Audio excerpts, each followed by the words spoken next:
Para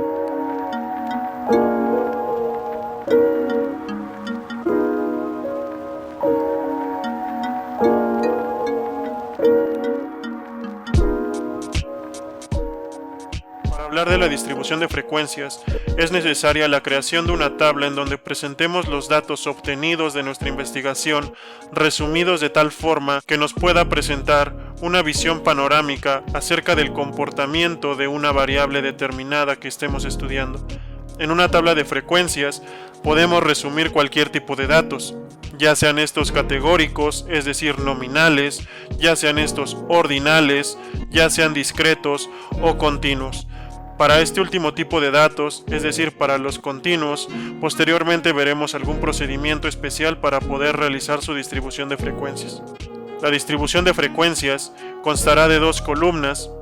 La del lado izquierdo se encontrará reservada para las categorías, es decir, los valores que aparecen en el estudio respectivo que estemos realizando, y en la columna derecha ubicaremos la frecuencia con la cual se presentó determinado valor.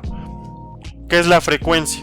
La frecuencia es el número de veces que un valor se repite en un estudio estadístico. Repito, la frecuencia es el número de veces que un valor se repite en un estudio estadístico. Hace un momento les mencionaba que para datos continuos nosotros teníamos que realizar un procedimiento extra. También para ese procedimiento extra es necesario entender lo que es la frecuencia de clase. La frecuencia de clase es el número de elementos que tiene cada una de las categorías en el estudio respectivo. De momento nos centraremos en una tabla de frecuencias simple y también únicamente nos centraremos en lo que es la frecuencia. Posteriormente hablaremos de este tema y de la distribución de frecuencias para datos de tipo continuo y que se tengan que representar en intervalos, pero eso lo veremos posteriormente. Si nosotros analizamos únicamente la parte teórica, no vamos a entender mucho de lo que estamos diciendo, aunque en realidad es demasiado sencillo. Entonces vamos a poner un ejemplo. En esta tabla, del lado izquierdo tenemos la variable servicio y del lado derecho tenemos la frecuencia, ¿de acuerdo? Vamos a ver cómo se interpreta esto. De este lado tenemos la variable servicio, pero la variable servicio podría tener demasiadas respuestas, por lo tanto se tiene que crear una escala de medición para poder analizar el grado de satisfacción o de molestia con respecto al servicio recibido. Entonces la escala de medición que se crea es de excelente, muy bueno, bueno, regular y malo. El conjunto de todo esto sería nuestra escala de medición.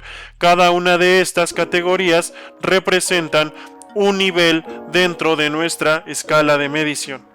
Ahora, ¿cuántas personas consideraron el servicio excelente? 10 personas, es decir, la frecuencia con la que las personas consideraron el servicio excelente fue de 10 ocasiones.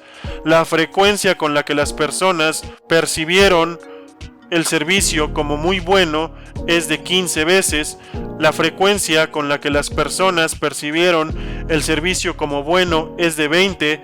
18 veces lo percibieron como regular y 17 veces lo percibieron como malo. ¿Cuántas personas fueron consultadas en dicho estudio, en dicho análisis? Fueron consideradas 80 personas. Es decir, la suma de las frecuencias de cada una de mis categorías me tiene que dar como resultado el total de personas o el total de individuos analizados. Ahora, resumiendo, del lado izquierdo coloco mi variable. Dentro de mi variable puedo tener diferentes categorías para poder medir el nivel de satisfacción con respecto al servicio. Del lado derecho tengo la cantidad de personas que perciben el servicio y aquí como datos individuales tenemos 10, 15, 20, 18 y 17 que nos representan la cantidad de veces que las personas percibieron el servicio de acuerdo a la categoría que tenemos del lado izquierdo. Ahora, en este otro ejemplo tenemos una distribución de frecuencias. En este se realizó un estudio sobre la cantidad de hijos que tiene una muestra de familias de la ciudad de Quito. Si nos damos cuenta, ya estamos combinando diferentes temas que hemos visto a lo largo de los videos. En este caso se está realizando una muestra, es decir, no estamos realizando un censo con todas las familias que existen en la ciudad de Quito, sino únicamente estamos tomando una muestra. ¿De cuántas familias está compuesta esta muestra? Está compuesta de 45 familias, porque aquí la misma tabla nos lo dice. Ahora, el número de hijos que se encontró que tenían las familias en la ciudad de Quito era de 0 hasta 5 hijos. Si nos damos cuenta, la variable número de hijos es de tipo numérico. ¿Por qué? Porque tenemos que únicamente podemos medir el número de hijos a partir de números, ¿de acuerdo? Además de que es de tipo numérico, nuestra variable es de tipo discreto. ¿Por qué? Porque entre el 0 y el 1 hay una unidad de diferencia. Entre el 1 y el 2 sucede lo mismo. Entre el 2 y el 3 y el 4 y el 5 sucede exactamente lo mismo. Entonces el número de hijos es una variable de tipo numérico, es decir, cuantitativo, o también de tipo discreto, o mejor dicho, y también de tipo discreto. ¿Cuántas familias de las 45 que tenemos como muestra tuvieron 0 hijos? Tenemos aquí que la frecuencia con la que las familias tienen 0 hijos de estas 45 es de 3. Ahora, ¿cuántas familias tuvieron un hijo? 8. ¿Cuántas familias tienen 2 hijos? 12. ¿Cuántas familias tienen 3 hijos? 13. La frecuencia de las familias con 3 hijos es de 13. La frecuencia de las familias con 4 hijos es de 6. La frecuencia de las familias con 5 hijos es de 3.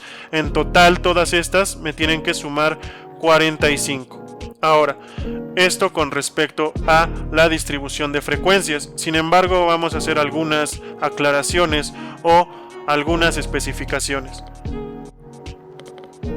Cuando nosotros estamos presentando un estudio o un análisis estadístico, nuestra distribución de frecuencia deberá contar con un título. Si nos damos cuenta, en los ejemplos anteriores, tenemos que aquí se encuentra el título de mi distribución de frecuencias. Y este título me indicará sobre qué trata, sobre qué versa el estudio. ¿De acuerdo? Ahora, también la distribución de frecuencias deberá contar con la fuente de donde fueron tomados los datos. En este caso, los datos fueron realizados o fueron obtenidos, mejor dicho, por los autores del estudio. Lo mismo que tenemos en este otro ejemplo. Veamos, aquí está nuestro título de la tabla 3, que es una distribución de frecuencias, y nos dice que son los tipos de automotores que circularon durante 15 minutos en la intersección de las calles 10 de agosto y Colón. ¿Qué tipo de automóviles pudieron circular durante esos 15 minutos? Fueron los automóviles, los buses, camionetas, camiones o furgonetas. ¿Cuántos circularon durante ese tiempo determinado entre las calles 10 de agosto y Colón? Automóviles circularon 25, buses 12, camionetas 10, camiones 5 y furgonetas 8. Si nos damos cuenta, esta es nuestra distribución de frecuencias, nuestro título y nuestras fuentes o referencias. Ahora, veamos una breve anotación más ya para terminar. Nos dice que las distribuciones de frecuencia están conformadas por categorías mutuamente excluyentes y exhaustivas. Recordemos, esta es mi variable y estas son las categorías en las cuales yo puedo representar mi variable. ¿De acuerdo? Entonces, tenemos que si un automotor es automóvil, no puede ser bus, y si es un bus no puede ser una camioneta. Si es una camioneta no puede ser un automóvil. A esto se refiere con que las categorías son mutuamente excluyentes. Ninguno de los individuos puede estar representado en dos categorías o más al mismo tiempo. Solamente puede ser representado en una sola de las categorías. Ahora, veamos la otra palabra, que es exhaustivo. ¿A qué se refiere con exhaustivo? Que si estoy realizando un análisis de 45, de 60 en este caso, automotores, esos 60 automotores tienen que estar representados en mi distribución de frecuencias. Todos y cada uno de los automotores estudiados van a tener que estar representados dentro de estas categorías. ¿De acuerdo? Es a lo que se refiere con excluyente y exhaustivo. Yo no puedo dejar ningún dato de lado, debo de tomar en cuenta absolutamente todos, y Todos y cada uno de los automotores únicamente pueden estar clasificados dentro de una de las categorías que yo tengo para estos automotores que yo creé dentro de mi escala de medición.